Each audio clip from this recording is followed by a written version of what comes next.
اجي اخوك احمد بيرن علي. طب افتح عليه. ايوه ايوه عامل ايش اخبار؟ انا هنا في البيت اهو. استناك. حاضر حاضر يا اخويا مستنيك ما تعوش علي. شغال مشوار. ايوه مين؟ اتفضل تعال. اهلا. ازيك يا طه؟ طه؟ ازيك يا احمد عامل ايه؟ الحمد لله والله. عايز حد يشوفك كده قاعد.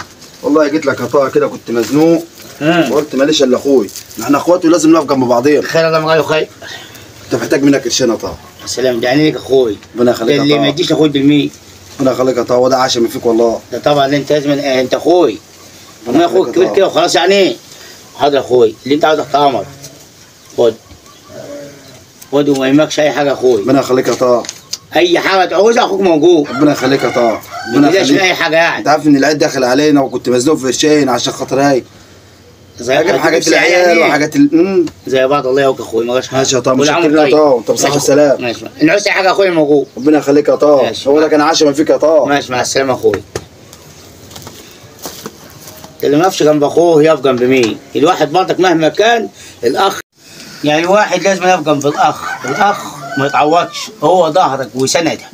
وبعدين اخوك اما يجي ليك احسن روح للغريب. لازم الاخ ما يشغل عن اخوه مهما كان. اخوك هو ظهرك وسندك.